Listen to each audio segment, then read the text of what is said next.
Total Play presenta. Ven y compra en Vaqueiros, autoservicio ferretero. Surtido, calidad, buen precio, solo en Vaqueiros. Surtido, calidad, buen precio, solo en Vaqueiros.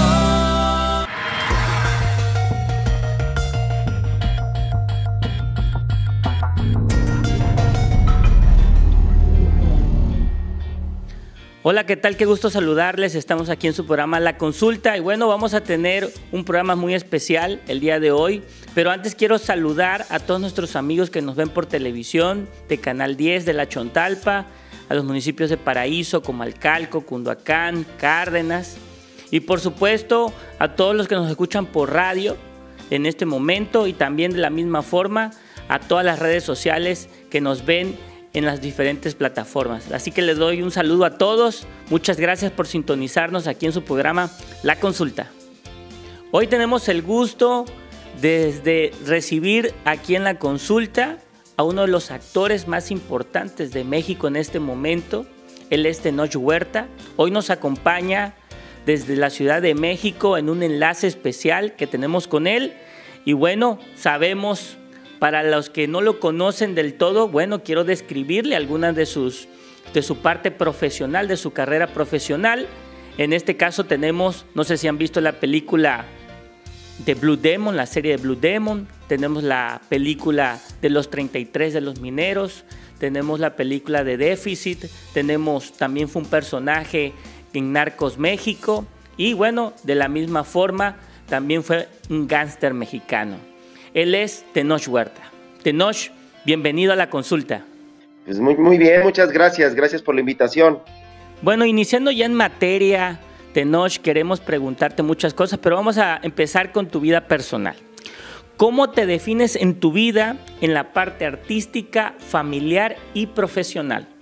Pues mira, yo simplemente soy una persona que hace lo que le gusta y que lo hace lo mejor que puede. En el caso de la familia, pues yo soy una persona muy cercana a su familia, a la gente que quiero. Procuro estar ahí, procuro pasar mucho tiempo en familia. Creo que si no tienes esta gente cercana que te rodee y con quien relacionarte y estar abrazado, difícilmente podrías, o por lo menos yo, difícilmente podría tener algún éxito, ¿no? Yo creo que llegas tan lejos como la gente que está ahí para sostenerte, ¿no? Es quienes te ayudan a llegar más arriba. Entonces, sí, yo me considero una persona de familia, que no quiere decir tradicional, ni tampoco quiere decir que yo sea del tipo de gente que crea que la familia es papá, mamá, hijos, ni nada por el estilo. Esas cosas no las creo, pero sí alguien que tiene cercano a la gente que ama y que además procura estar en orden y en paz con mi trabajo, ¿no? Y seguimos con tu plática, Tenoch. Muy interesante lo que acabas de decir. Quiero decirte, profundizar un poquito más y decir, en tu filosofía de vida, ¿cómo lo definirías? Ser feliz, tratar de hacer lo que te gusta, de vivir en paz con lo que tienes. No se trata de quedarse sentado y conformarse y no moverse, no. Se trata de salir y hacer lo que uno quiere, pero pues hacerlo con alegría y con tranquilidad. Y ya, ¿no? Eso siempre va a reportar felicidad, pero más que la felicidad es la paz, la tranquilidad de estar en el lugar que quieres estar. Y no siempre estamos ahí, pero podemos estar en paz con lo que hay, ¿no? O sea, es lo que hay y con eso se construye y con eso vamos para adelante y ya. O sea, creo que es eso. Mi búsqueda constante es por la paz y la tranquilidad. Pues retomando lo que decías, Tenoch, me gustaría saber cómo viviste tu vida, cómo viviste esa infancia con tus padres, con tu familia. ¿Fue triste? ¿Fue alegre? ¿Fue divertida? ¿Cómo fue esa búsqueda de la felicidad? En ese sentido, yo creo que tuve una infancia muy afortunada. Si bien hubo momentos duros, ¿no? Como creo que todos los niños, ¿no? De repente ahí que no falta el que te agarra zapes, ¿no? Los que te traen a zapes y te traen de bajada. Pero también hay gente maravillosa, familia chingona.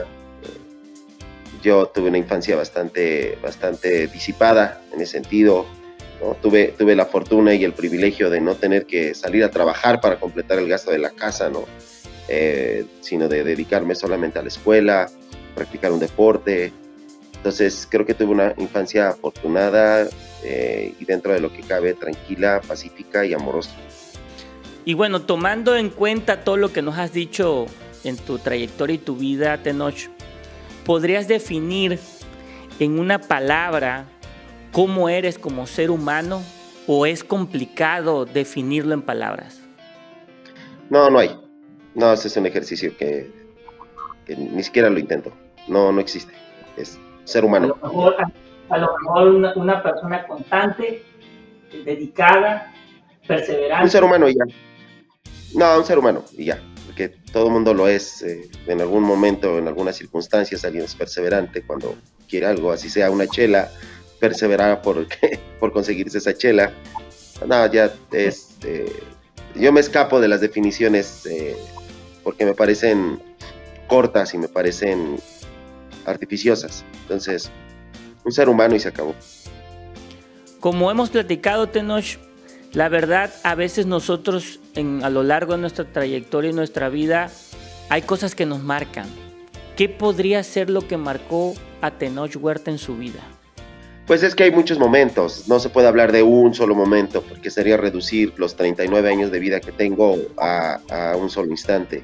Y no es así, ha habido muchos momentos críticos, muchos momentos importantes, muchos momentos que han hecho que tome una decisión que me lleva a otra cosa, y luego otra cosa, y luego otra cosa, para terminar donde estoy. Entonces, lo más importante es haber nacido donde nací, cuando nací. Creo que a partir de ahí todo lo demás ha sido una serie de circunstancias afortunadas y de un montón de buenas decisiones. Leyendo tu biografía, Tenoch, no me topé con algo muy anecdótico.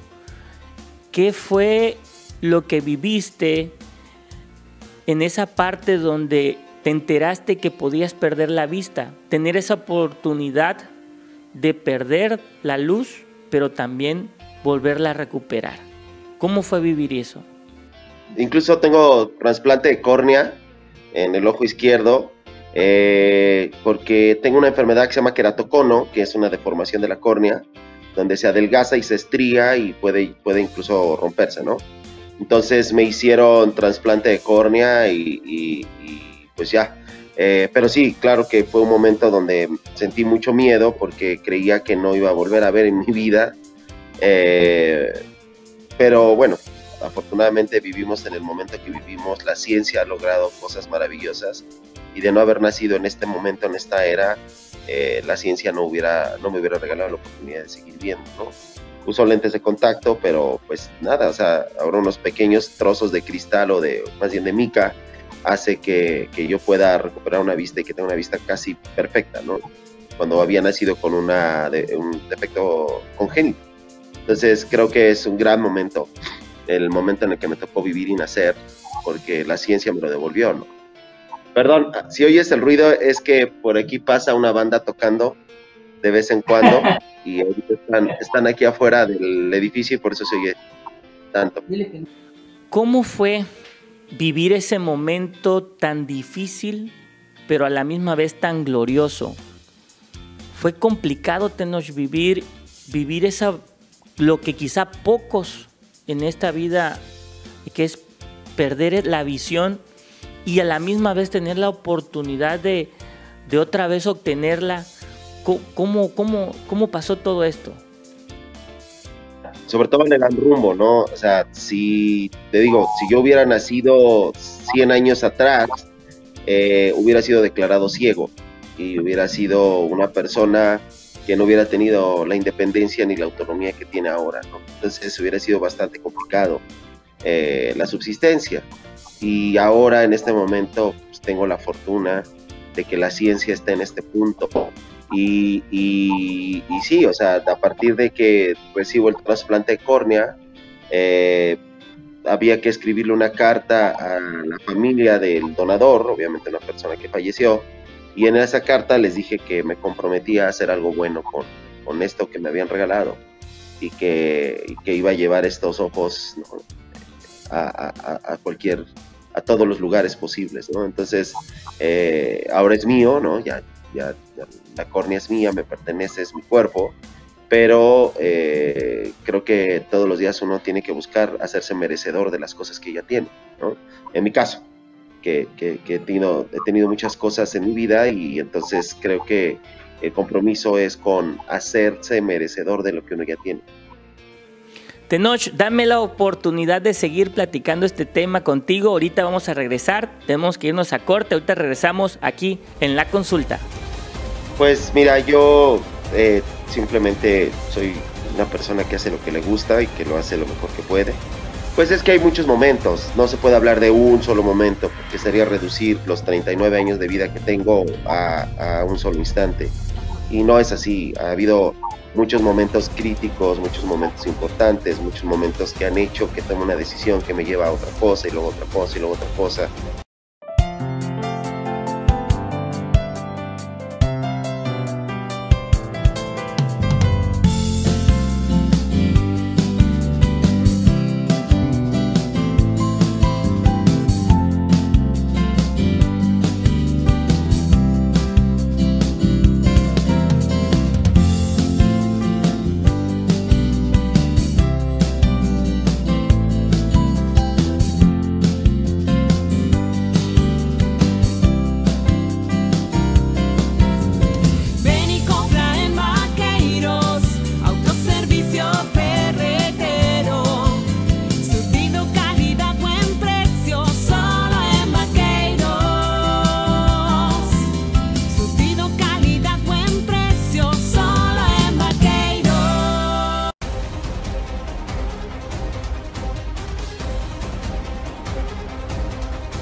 Que tengo una enfermedad que se llama queratocono, que es una deformación de la córnea, donde se adelgaza y se estría y puede incluso romperse, ¿no?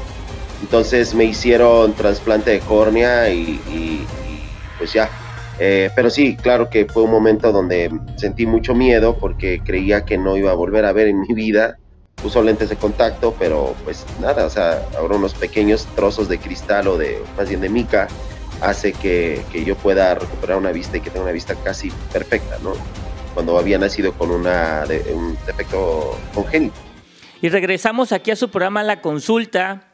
Y bueno, la verdad que ha estado muy interesante todo lo que nos ha estado platicando nuestro amigo, el actor Tenoch Huerta. Y bueno, continuamos aquí con ustedes. Me gustaría seguir esta plática, Tenoch, ya hablando de tu experiencia cinematográfica. Y quiero comentarle al público que has participado en más de 60 películas en diferentes partes del mundo, y por supuesto las más reconocidas o las que la gente ha conocido más, pues es las últimas que has realizado, como es Narcos México, como es la serie de Blue Demons que nombramos anteriormente. Pero la pregunta que te quiero ser más específico en este momento es: ¿qué te ha dejado cada película a lo largo de tu trayectoria? ¿Cómo han influido en tu parte humana hacer todos estos personajes? Porque tenemos la información que tú te has involucrado de manera muy extraordinaria en cada uno de los personajes que has desempeñado. ¿Qué te parece si nos comentas algo de este tema? Pues creo que experiencias de vida. Al final del día un personaje está compuesto de cosas de ti, de retazos de tu vida, y de mucho de la imaginación, pero pues siempre tienes que partir de la experiencia, ¿no? Entonces mucho de los trabajo actoral tiene que ver con el trabajo de la autoexploración, de irse conociendo, de irte acercando a lugares más luminosos o más oscuros de tu personalidad, de tu vida, de tu humanidad. Entonces cada uno de los personajes ha hecho que yo toque ciertos aristas de mi humanidad, y eso siempre es maravilloso, siempre es enriquecedor, muchas veces doloroso, pero pues al final del día si me dieran a elegir, lo haría otra vez así, ¿sabes? Entonces los personajes es eso, te van confrontando con la realidad, te van confrontando con quién eres y te van aleccionando, no porque el personaje sea un ente mágico ahí que sale del papel y se te aparece en la cama, ¿no? Sino porque tú estás haciendo el ejercicio diario de la autoexploración, del autoconocimiento, y pues un actor que miente y que se miente no puede ser actor. Retomando lo que platicabas, Tenoch, de tus experiencias con todos los personajes que has vivido, ¿cuál ha sido el que te ha definido o qué experiencia te ha enriquecido más de todas en tu vida personal? Bueno, si hablamos de cosas que no he vivido y con un personaje sí, pues digo, yo no soy narcotraficante, tampoco soy asaltabancos, tampoco soy minero, tampoco soy policía, ni tampoco soy líder de una banda de la Mara Salvatrucha. Entonces, pues todo lo que mis personajes han vivido son cosas que yo no he vivido, ¿no? Entonces, en ese sentido, pues claro que esas experiencias me han arrojado conocimiento de un montón de cosas, pero al final del día es ficción, pues no podemos pensar que lo que nosotros hacemos en la ficción necesariamente es real. Tenoch, quiero volver ya de todas estas preguntas que hemos hablado en este momento sobre tu vida.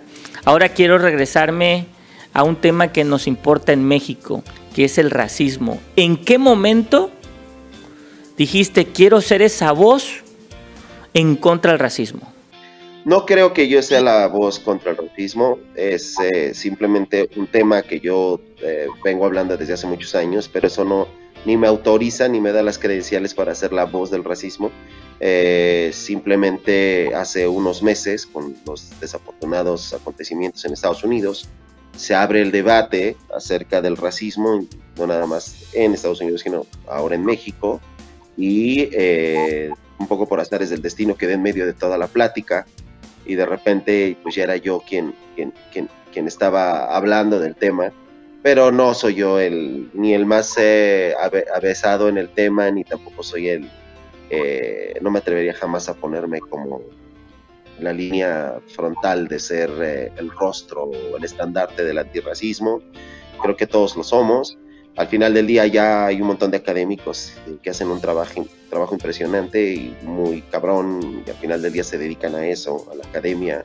Federico Navarrete, por ejemplo, Yasnaya Elena, Junco, César Pineda y muchísimos más, ¿no?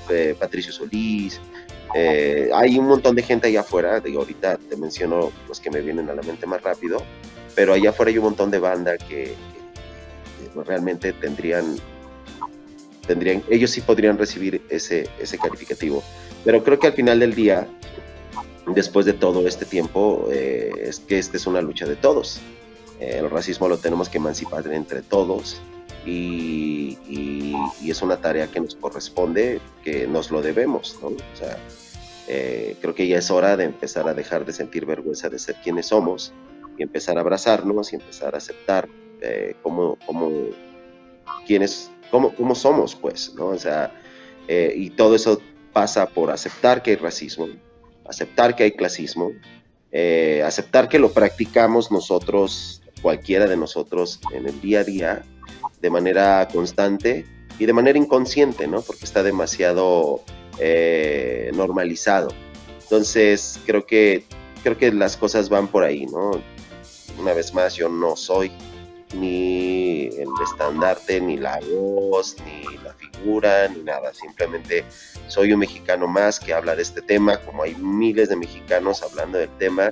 La única diferencia es que yo, por ser actor, tengo micrófonos y cámaras, y muchos de los tanto académicos como luchadores sociales, como gente que está haciendo una labor allá afuera en la calle, en el día a día, pues ellos no tienen esos micrófonos, ¿no? Tenoch, siendo más específicos, ¿en qué momento podemos decir que algo que no nos gusta es un acto racista? Pues no se trata de que me guste o no me guste, o sea, porque si no, esto no es de capricho y esto no es de apreciación personal. El racismo existe independientemente de que a mí me guste o no, porque entonces si vamos a estar diciendo de, como a mí no me gusta, por lo tanto es racista, pues entonces le quitamos al racismo y a la lucha antirracista todo el peso que tiene. No se trata de que me guste o no me guste, es que hay racismo, punto y se acabó.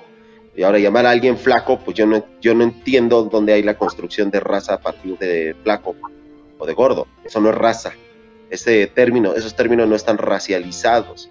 Hay que tener bien claro y hay que ser cuidadosos con qué es racismo y qué no lo es.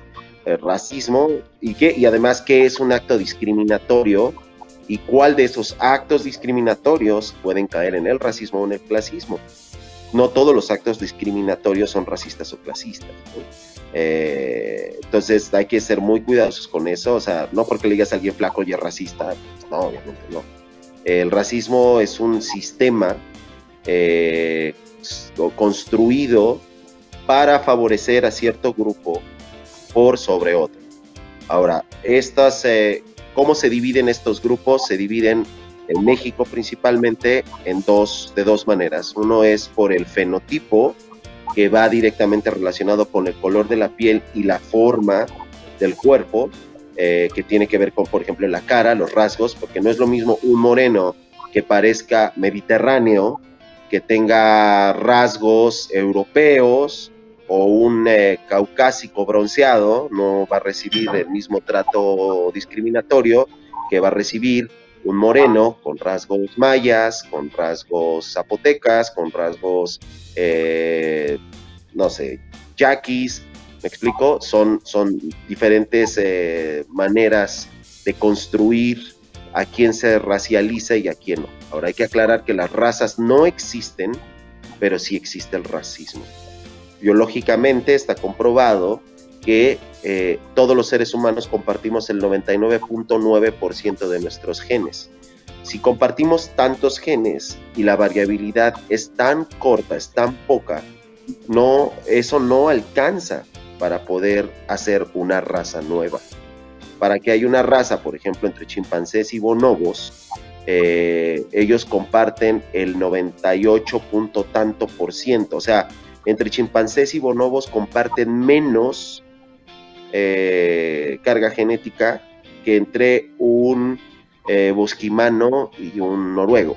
Entonces, al tener los chimpancés y bonobos, por ejemplo, esa variabilidad genética más amplia, ellos sí se pueden considerar dos razas distintas de la misma especie.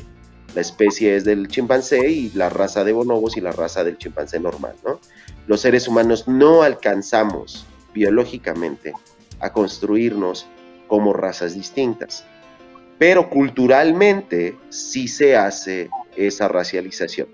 En México, y Yucatán lo sabe, la península, la guerra de las castas, hace que haya una distinción de razas según el fenotipo y el origen étnico, ¿no? Entonces se hace la racialización del negro, del indio y del europeo, y todas sus combinaciones que me parecen a mí lamentables y me parecen de vergüenza que hayamos tenido ese periodo, pero bueno, la historia es lo que es y hay que aprender de ella. Y entonces en este sistema de razas, de castas, se le van dando todos los privilegios. Los únicos que pueden detentar el poder, pueden detentar el gobierno y reciben todos los apoyos gubernamentales para crear empresas, para crear latifundios, para crear infraestructura, son la raza blanca. Hablamos en términos históricos. Entonces, desde hace 400 años en la península, un grupo étnico, que en este caso son los blancos europeos y posteriormente sus descendientes y sus mezcolanzas, empiezan a acumular poder y riqueza, porque se le heredan a sus hijos, y cuando vienen y hay que hacer obra pública, le adjudican y le dan la licitación a los hijos de esta gente que está en el poder históricamente, y empiezan a acumular riqueza y empiezan a acumular privilegios. Y fuera de la ecuación queda toda la demás gente. La gente que es indígena o mestizo, que también son consideraciones meramente políticas, que es indígena o mestizo. En realidad los mestizos somos indígenas, pero dejamos de autoadscribirnos como indígenas. Resulta que no nos hemos mezclado, muchos ni siquiera nos hemos mezclado tanto como para poder hablar de un mestizaje, que también es otro mito. El mito del mestizaje es un mito de Vasconcelos, que se erigió después de la Revolución con la intención de cicatrizar todas las heridas que quedaron abiertas y empezar a decir todos somos iguales. Tenoch, tengo que interrumpirte tantito, la verdad que está muy interesante todo lo que estamos hablando, pero tenemos que ir a corte, nos está comiendo el tiempo, pero ahorita regresamos aquí en La Consulta. Pues creo que experiencias de vida. Al final del día un personaje está compuesto de cosas de ti, de retazos de tu vida, y de mucho de la imaginación, pero pues siempre tienes que partir de la experiencia, ¿no? No todos los actos discriminatorios son racistas o clasistas, ¿no? Entonces hay que ser muy cuidadosos con eso. O sea, no porque le digas a alguien flaco y es racista, no.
Bueno, si hablamos de cosas que no he vivido y que en un personaje sí, pues digo, yo no soy narcotraficante, tampoco soy asaltabancos, tampoco soy minero, tampoco soy policía, ni tampoco soy líder de una banda de la Mara Salvatrucha.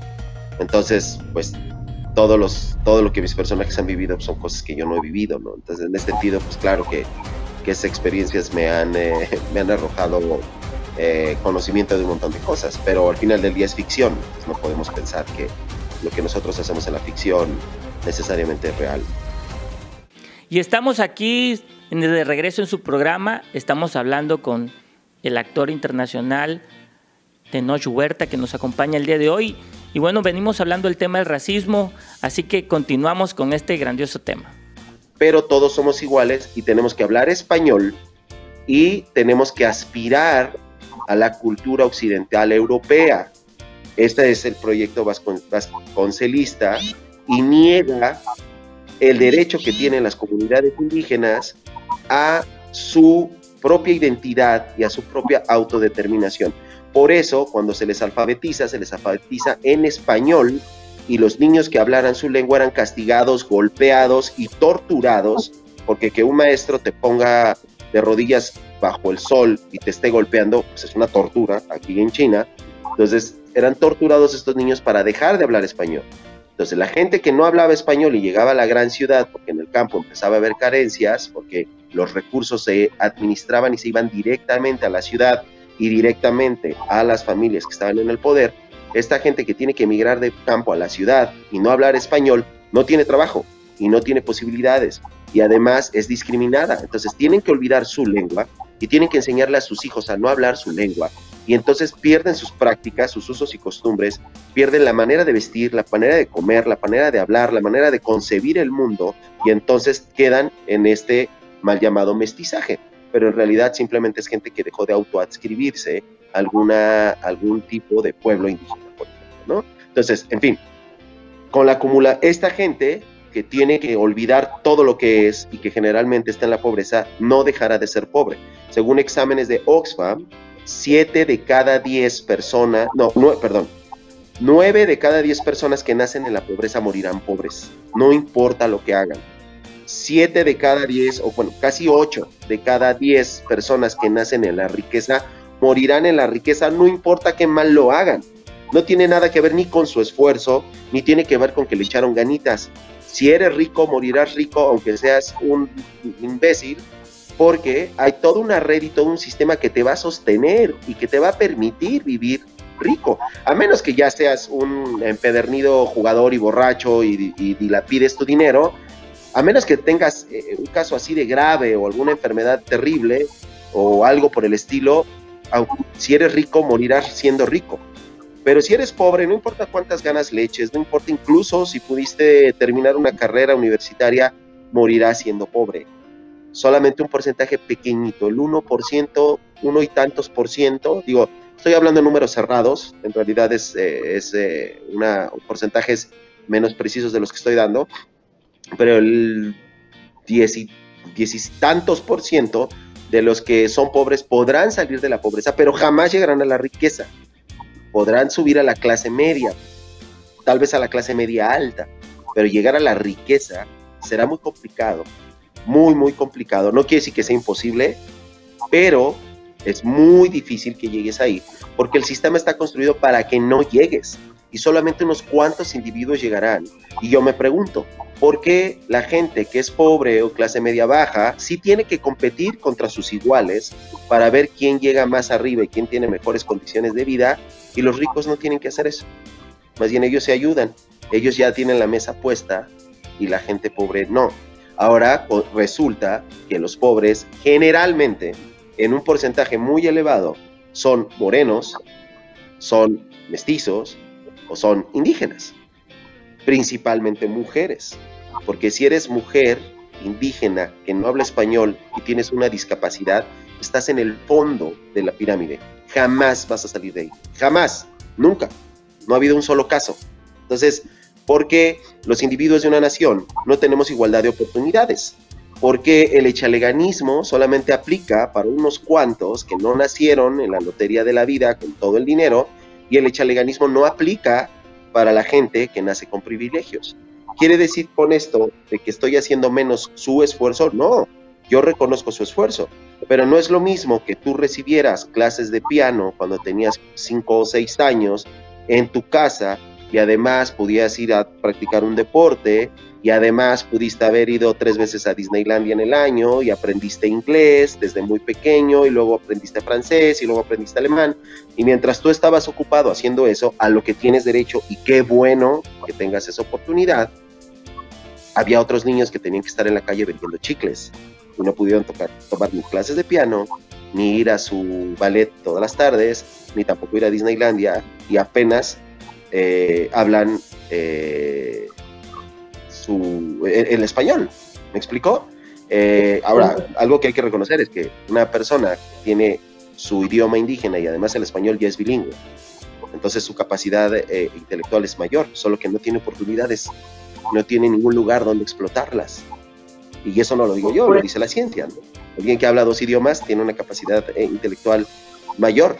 No quiere decir que sea superior, simplemente que su capacidad es otra. Entonces, todo esto que te estoy diciendo de acumulación de riquezas y acumulación de carencias y de privilegios, estamos hablando que después de 400 años de la colonia para acá, de 500 años, perdón, quedamos en una posición donde ciertos grupos tienen acumulación de riquezas y otros grupos viven en la pobreza. Y que mayormente, no quiere decir que es la totalidad, pero mayormente la gente pobre es morena y mayormente la gente rica es blanca. Ustedes lo podrán ver en Mérida, es donde mejor lo pueden notar en la península, por ejemplo. No quiere decir que haya blancos pobres, claro que hay blancos pobres, eso no es ninguna... o sea, no es una fórmula inamovible. Hay gente blanca que es pobre y le va a costar mucho trabajo salir de la pobreza, pero si eres pobre y eres blanco vas a tener un porcentaje mínimo, muy pequeño el porcentaje, pero ese pequeño porcentaje de posibilidades mayores de salir de la pobreza. Si tienes la piel clara va a ser un poquito más fácil salir de la pobreza. No es garantía de nada, pero sí te la va a poner un poquito más fácil si tienes piel blanca. No quiere decir que no hay morenos ricos, claro que hay gente morena rica, pero en términos generales es gente de piel blanca. Ahora, repito, esta gente morena rica puede tener cualquier fenotipo, pero mayormente estamos hablando de gente de piel más clara. Ahora, no es una regla tal cual inamovible, pero es lo que en el antirracismo le llaman el proceso de blanquitud o de blanqueamiento, ¿no? Tomar las actitudes de quienes están en la élite, de quienes detentan el poder, para empezar a parecerte a ellos. De ahí la frase lapidaria de nuestra cultura mexicana, que nos lo dicen nuestras abuelitas cada que pueden, el de cásate con un blanco o con una blanca para mejorar la raza, ¿no? Esto de mejorar la raza habla de una aspiración, es decir, mejorar la raza quiere decir que tu raza no es mejor, que tu raza está en desventaja y que para que tu raza o racialización tenga algún tipo de aspiración, tiene que ser blanco, ¿no? O sea, las aspiraciones siempre son hacia la blanquitud. Entonces, espero que no sea confuso lo que acabo de decir. No quiere decir que no hay morenos ricos, claro que los hay, pero son los menos. No quiere decir que hay blancos pobres, claro que los hay, pero menos. Y no quiere decir tampoco que los blancos no sufran discriminación. Claro que la gente blanca sufre discriminación por múltiples razones, pero esa discriminación no alcanza para llamarse racismo. Es solamente discriminación, es bullying, pero no alcanza porque el racismo a la inversa no existe, porque no fueron las culturas de América a Europa a violar, a saquear, a asesinar, a destruir su cultura, robar a la gente blanca para ponerlos a trabajar como esclavos. No fueron los asiáticos a Europa a robar blancos para ponerlos de esclavos. No fueron los africanos a Europa a robar blancos para ponerlos de esclavos. Por esa simple razón, que el esclavismo siempre es hacia lo que no es blanco, toda discriminación que se haga hacia la blanquitud no es racismo, porque ustedes nunca fueron esclavos, nunca fueron despojados, nunca sus culturas fueron destruidas y barridas de la faz de la tierra con el pretexto de la superioridad racial de un grupo por sobre la blanquitud. Eso no puede, por eso no puede llamarse racismo. Que es doloroso, es dolorosísimo. Que no debe existir esa discriminación, no debe existir. Que no se deben de pasar de lanza con nadie, pues no se deben de pasar de lanza.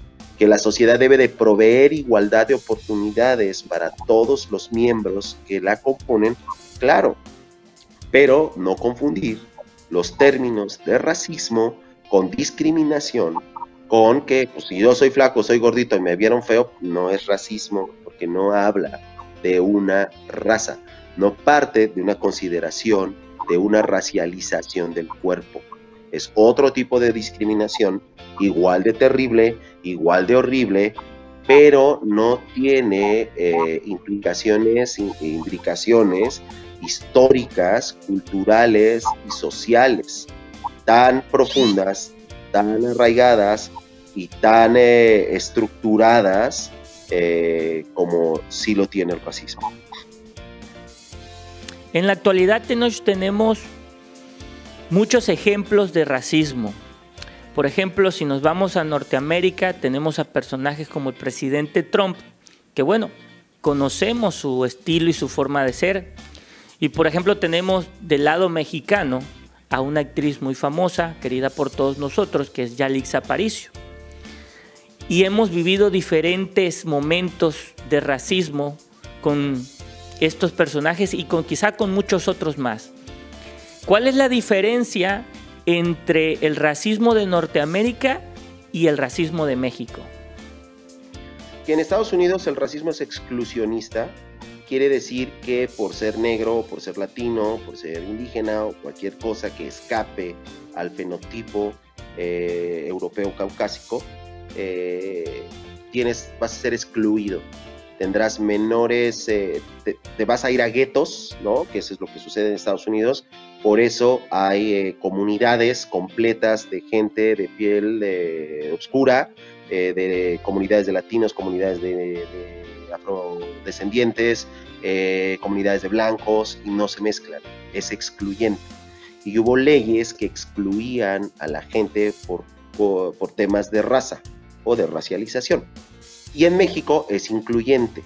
Nuestro racismo es del tipo no de quedas fuera, sino quedas dentro, pero me cambias tu idioma, me cambias tus costumbres y te tienes que adaptar a nuestra cultura. No puedes quedar dentro con tu cultura, con tu identidad, con tu lengua, con tu comida, con tus costumbres. No, tienes que borrarlas y tienes que parecerte a nosotros. Esa es la diferencia. El suyo es excluyente y el nuestro es incluyente. Es inclusivo. Es un racismo que te borra la identidad para poder pertenecer.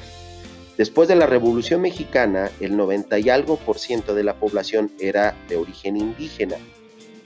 100 años después, solamente el 9% de la población es de origen indígena. ¿Qué pasó en 100 años? ¿Se murieron?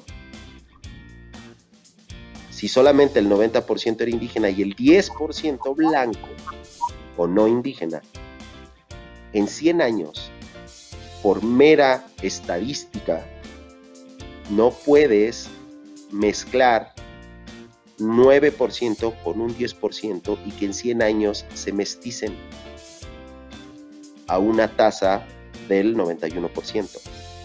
No se pueden mestizar. Es imposible, no hay tiempo suficiente para que un 10% blanco se mestice con un 90% indígena. Y en esta indígena, obviamente, se incluye los afrodescendientes que también componen nuestra cultura, pero que han sido invisibilizados históricamente. Entonces, es imposible. Eso es ciencia, ¿no? Y la ciencia dice que no puedes mezclar un 10% con un 90% y que en 100 años, a la tasa de nacimiento que tiene el ser humano y de desarrollo, es imposible. Tendría que haber sido un cogedero de al diestra y siniestra, que esa cosa que no sucedió. ¿Qué pasó? Simplemente dejamos de autoadscribirnos indígenas. Simplemente dejamos de hablar nuestras lenguas, dejamos de usar nuestra ropa, dejamos de vivir como vivíamos y nos empezamos a occidentalizar, nos empezamos a mestizar, porque nuestro mestizaje siempre tiende hacia la occidentalización. No es un mestizaje que abrace lo indígena. Por eso no hablamos una lengua indígena, hablamos una lengua europea. Por eso vestimos ropa de tipo europeo, no de tipo indígena. Por eso vivimos en casas de tipo europeo, no de tipo indígena. Entonces, nuestro mestizaje es hacia lo europeo. Entonces, ¿qué pasó con ese 90 y tantos %? ¿Se murieron? No se murieron. ¿Se mestizaron? Imposible. No hay tiempo. Simplemente dejaron de reconocerse indígenas. Ese es nuestro racismo. Nuestro racismo hizo que millones de seres humanos en este país dejaran de ser quienes eran, se avergonzaran y fueran violentados, torturados en las escuelas de educación pública para que dejaran de hablar su idioma. Ese es el racismo mexicano, comparado con el racismo norteamericano, donde simplemente no los dejan entrar a la escuela, no los dejan mezclarse. No importa que se blanqueen los afroamericanos, no importa que se blanqueen los latinos en Estados Unidos, no van a pertenecer. Siempre van a estar segregados. Es un racismo segregacionista y el nuestro es un racismo integracionista. Esa es la diferencia. Pues todo lo que has dicho nos es muy interesante, pero necesitamos de nuevo irnos a corte, así que danos un minutito y a toda la audiencia. Ahorita regresamos aquí en su programa La Consulta. A menos que ya seas un empedernido jugador y borracho y dilapides tu dinero, a menos que tengas un caso así de grave o alguna enfermedad terrible o algo por el estilo, si eres rico, morirás siendo rico. Ahora resulta que los pobres generalmente, en un porcentaje muy elevado, son morenos, son mestizos o son indígenas.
y solamente unos cuantos individuos llegarán. Y yo me pregunto, ¿por qué la gente que es pobre o clase media baja sí tiene que competir contra sus iguales para ver quién llega más arriba y quién tiene mejores condiciones de vida, y los ricos no tienen que hacer eso? Más bien ellos se ayudan, ellos ya tienen la mesa puesta y la gente pobre no. Pero no es lo mismo que tú recibieras clases de piano cuando tenías 5 o 6 años en tu casa, y además pudieras ir a practicar un deporte, y además pudiste haber ido 3 veces a Disneylandia en el año y aprendiste inglés desde muy pequeño, y luego aprendiste francés y luego aprendiste alemán, y mientras tú estabas ocupado haciendo eso, a lo que tienes derecho, y qué bueno que tengas esa oportunidad, había otros niños que tenían que estar en la calle vendiendo chicles.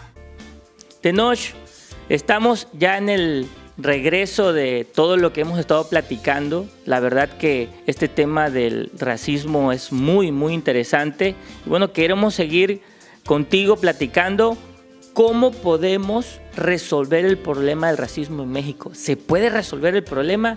¿Hay una forma? Primero hay que reconocerlo. Primero hay que reconocer que sí lo somos. O sea, yo soy racista y he sido mucho racista. He ejercido racismo en mi vida, he sido clasista, he sido machista, pues hay que reconocerlo. Ahora, ser racista no es un insulto, simplemente es una actitud.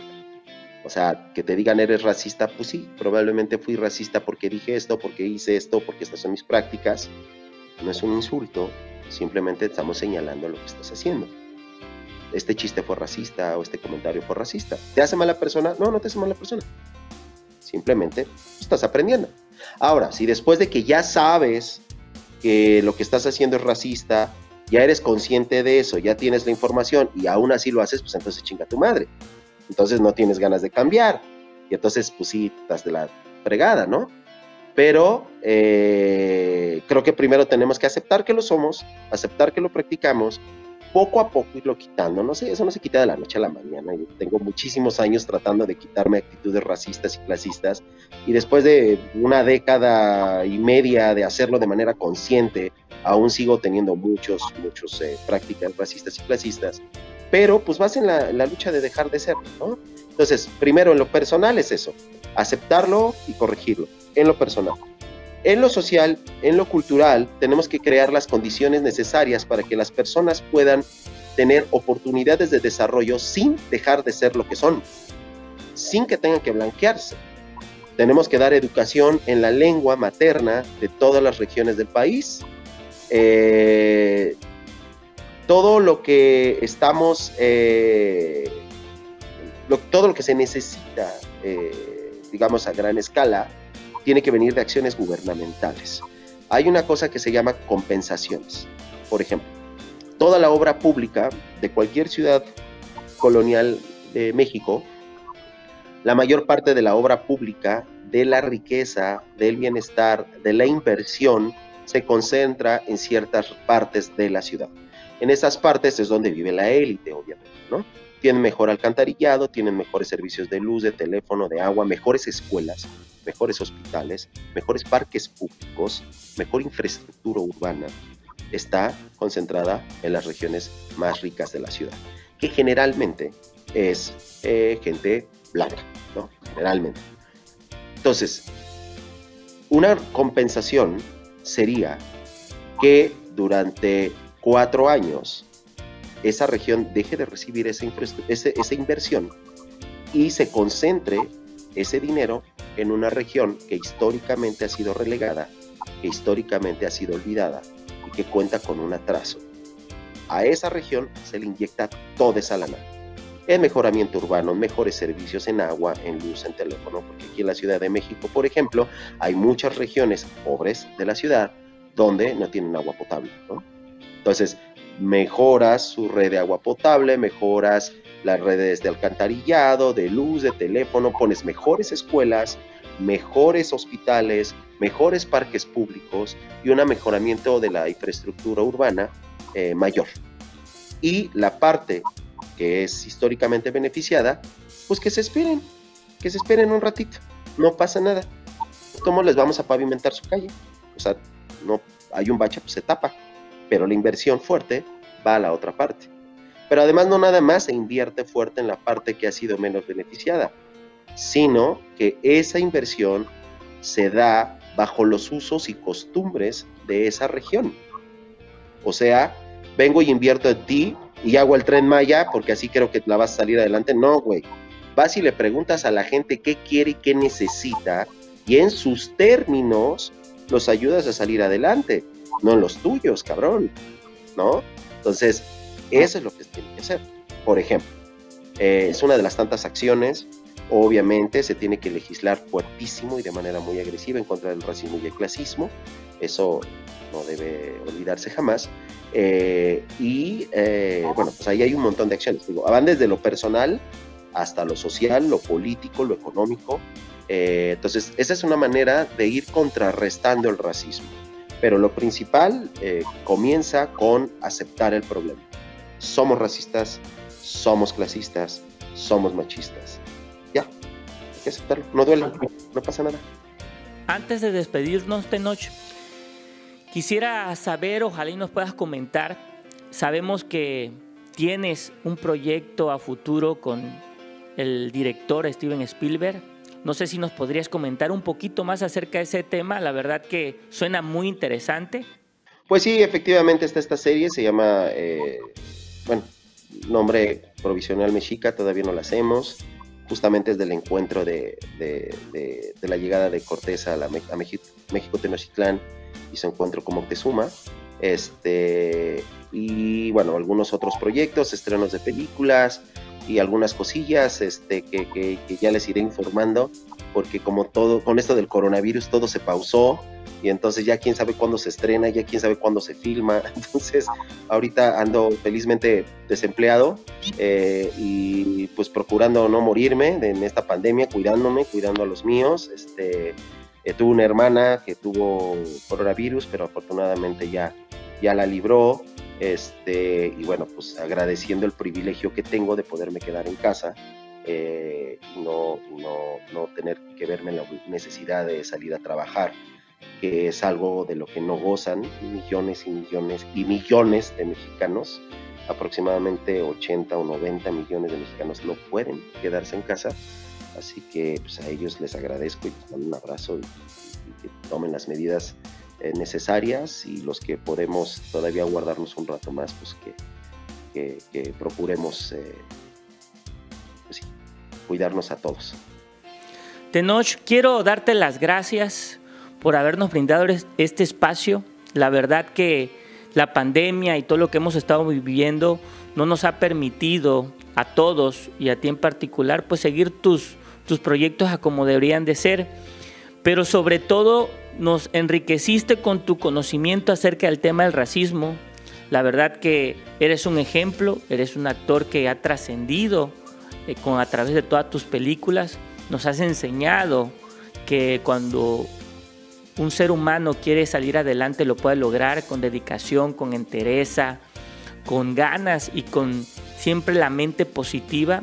Y bueno, tú eres un ejemplo de ello y te damos las gracias porque lo que hoy explicaste acerca del racismo nos da la oportunidad de conocer un poquito más y más sobre una persona que a lo mejor a veces vemos un poquito lejos, pero que puede ser un ser humano tan normal como cualquiera de nosotros. Gracias, Tenoch, por darnos esta oportunidad. Pues muchísimas gracias, les mando un abrazo y nos vemos. Hasta luego. Y bueno, esto fue el final de la consulta. Le damos las gracias a todos por habernos escuchado y haber visto este programa. Nos despedimos del Canal 10 allá en la Chontalpa, nos despedimos de las redes sociales y por supuesto de los programas de radio que nos escuchan, a todos los que están con nosotros. Darles muchas gracias por estar aquí. Espero les haya gustado. Esto fue La Consulta.